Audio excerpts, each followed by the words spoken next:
పిల్లలు సాయిరామ్. అమ్మమ్మ మళ్ళీ ఇంకో కథతో మీ ముందుకు వచ్చింది. ఈరోజు కథ పేరేంటి తెలుసా? విశ్వాసం. అది ఎలాగో చూద్దాం. ఒక ఊళ్ళోనూ ఒక దేవాలయం ఉంది. ఒక పెద్ద బాగా మంచి దేవాలయం, పెద్దది. అందరూ ఎక్కువ మంది జనం వెళ్తూ వస్తూ ఉంటారు అనమాట. అటువంటి దేవాలయం. అక్కడ ఒక చెట్టు నీడన ఒక అబ్బాయి కూర్చుని అందరినీ వెళ్ళేవాడు అందరినీ చూస్తున్నాడు. ఎవరెవరు వెళ్తున్నారు అందరినీ గమనిస్తున్నాడు. అతను అనుకున్నట్ట, అబ్బాయి వెళ్ళేవాళ్ళు అందరూ కూడా మంచి ధనవంతులా ఉన్నారే, అంటే బాగా డబ్బున్న వాళ్ళలాగే ఉన్నారు. నేను ఒక్కడనే ఏమీ లేనివాడిని. అయ్యో, ఇంతమంది వచ్చేవాళ్ళందరికీ బోల్ డబ్బు ఉంది అనుకుంటున్నట్ట. ఆ దారిలోంచి ఇంకొక ఆయన వస్తున్నారు. ఆయన అతని దగ్గరికి వెళ్ళి, బాబు ఏంటంటున్నావు అని అడిగాడ. ఏమి లేదండి, ఈ గుడికి ఎంతమంది వస్తున్నారు చూడండి, అందరికీ బోల్ డబ్బు ఉంది, నాకే ఏమీ లేదు. దేవుడు వాళ్ళందరికీ బోల్ డబ్బు ఇచ్చాడు, నాకే ఏమి ఇవ్వలేదు అన్నట్ట. అవునా, అయితే పోనీ నీ కళ్ళు నాకు ఇచ్చేస్తావా, నేను నీ డబ్బు ఇస్తాను, 1,00,000 ఇస్తాను, 1,00,000 ఇస్తాను, నీ కళ్ళు నాకు ఇచ్చేయి అన్నట్ట. అంటే ఆయన ఆ వ్యక్తి అలా అనేసరికి అయినా ఈ అబ్బాయి అమ్మను, అబ్బో నా కళ్ళు ఇచ్చేస్తే ఎలాగండి, నాకు మరి కనిపించకపోతే నేను ఎలా జీవిస్తాను, కళ్ళు లేకపోతే ఎలా జీవిస్తాను, నేను ఇవ్వనండి అన్నట్ట. అవునా, పోనీ నీ చేతులు ఇచ్చేయి, 2,00,000 2,00,000 ఇస్తాను, నీ చేతులు ఇచ్చేయి నాకు అన్నట్ట. అయ్యి బాబోయ్, చేతులు లేకపోతే ఇంకేలాగండి, నేను ఏం పనులు చేసుకోలేను, చేతులు లేకపోతే ఎలాగా, ఇవ్వనండి, నేను ఇవ్వలేను అన్నాడు.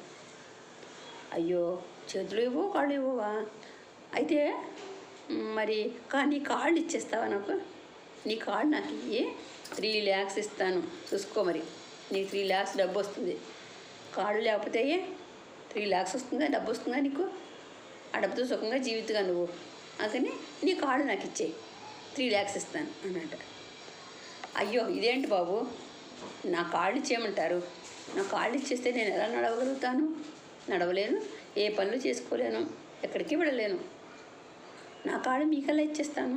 అమ్మో, మీరు ఎంత డబ్బు ఇచ్చినా సరే నేను ఇవ్వనండి, నా కాళ్ళు నాకు కావాలి, నా చేతులు నా కళ్ళు అన్నీ నాకే కావాలి, నేనేం ఇవ్వలేనండి అన్నట్ట. అప్పుడు ఆయన అన్నారట, చూసావా మరి, నువ్వు నాకేమీ లేదు, దేవుడు నాకేమీ ఇవ్వలేదు, అందరికీ బోల్డ్ డబ్బు ఇచ్చాడు, నాకేం ఇవ్వలేదు అంటున్నావు.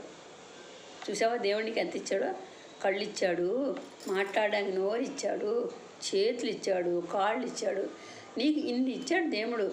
ఇవన్నీ ఉపయోగించుకుంటే నువ్వు కూడా బోల్డ్ డబ్బు సంపాదించుకోవచ్చు కదా, నువ్వు ధనవంతులు అవుతావు కదా. మరి అలా కూర్చుని కదలకుండా నాకు దేవుడు ఏమి ఇవ్వలేదు అంటే ఎలా వస్తుంది? అందుకని మనకు దేవుడి చిన్న దాని పట్ల మనకి విశ్వాసం ఉండాలి. ఆ విశ్వాసం లేకపోతే కనుక మనం దేవుడి పట్ల థ్యాంక్ఫుల్నెస్ మనకు ఉండాలి. అది లేకపోతే మనకి దేవుడి కూడా ఏమి ఇవ్వలేడు. అందుకని మనం కష్టపడి దేవుడు ఇచ్చిన దాంతో మనం కష్టపడి మనం పని చేసుకుంటే మనకి బోల్డ్ డబ్బులు వస్తాయి, అవి దేవుడు ఇచ్చినట్టే కదా. అందుకని అలా చేయి, సరేనా అన్నట్టు. అందుకని అలా మనకు ఆ విశ్వాసం, భగవంతుడు మనకు అన్నీ ఇచ్చాడు అనే విశ్వాసాన్ని మనం ఉంచుకుంటే మనకు అన్నీ వస్తాయి. మనం కష్టపడితే ధర్మంగా నడుచుకుంటే మనకు అన్నీ వస్తాయి. లేకపోతే నాకు ఎప్పుడు ఏమీ లేదు అనుకుంటే ఏమీ లేకుండానే అయిపోతుంది. అవునా, అందుకని మనకి ఎప్పుడు కూడా మీరు విశ్వాసంతో, దేవుడు మనకి ఇచ్చిన దాని పట్ల విశ్వాసంతో ఉన్నాం మనందరం. అలా ఉంటే మనకి ఇంకా మనకు కావాల్సిన వస్తువులన్నీ దొరుకుతాయి. మరి ఇంకొకసారి ఇంకో కథతోటి మళ్ళీ మీ ముందుకు వస్తాను. ఓకే, సాయిరామ్.